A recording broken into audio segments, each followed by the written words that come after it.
Hello and welcome back to Manifesting Love, brought to you by Spectrali.us, where membership is free and belonging priceless.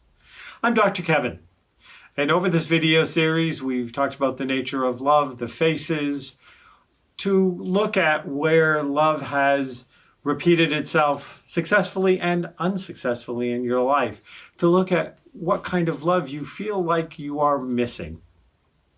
This is the last video we'll do before the meditation, and it's going to be a manifesting love meditation.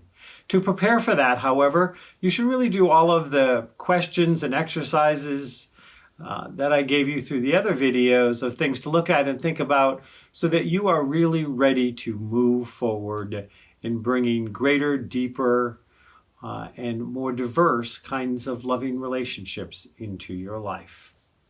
This segment is called Rising versus Falling. I said in our very first segment, I referred to the Osho quote, "Why fall in love when you can rise in love?" And so let's look at that for a second.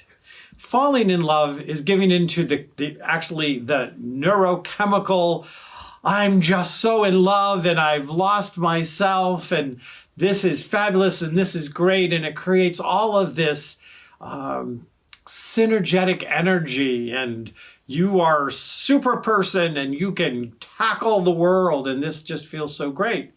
Well, that can only be sustainable for so long. And then daily living shows up. And how much ever you were deeply in love with the person when it was all brand new, there's a moment where it stops being all brand new. And that's when you go from falling in love to rising in love. To look at how does love build and grow within you. A lot of people talk about the golden rule. I like the platinum rule, which is loving others as they would like to be loved. How do you want to be loved? And how does the person that you love want to be loved? How does that look? What does that feel like? For you, perhaps getting flowers feels like loving. Perhaps to them, cooking their favorite meal feels loving. Or all of that could be vice versa. It doesn't make any difference. But so often we make the mistake of loving somebody the way in which we want to be loved, like the golden rule, instead of loving them the way they want to be loved. This takes great communication, faith, and trust. You have to be willing to be vulnerable and share and say, when you do this, this says I love you.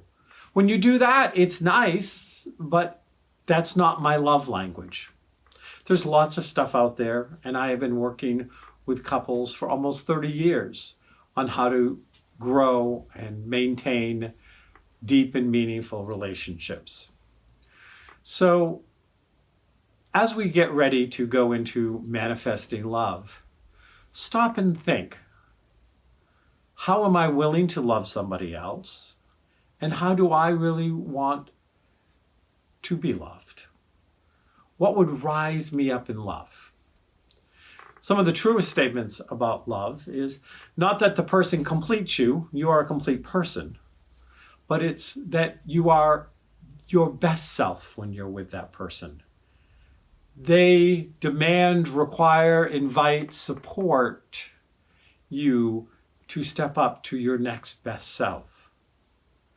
That on a regular basis, you discard who they were to who they are, because we're all changing. And if anything in the world can change us, it is love. So even as we fall in love, we change. And the person with us changes.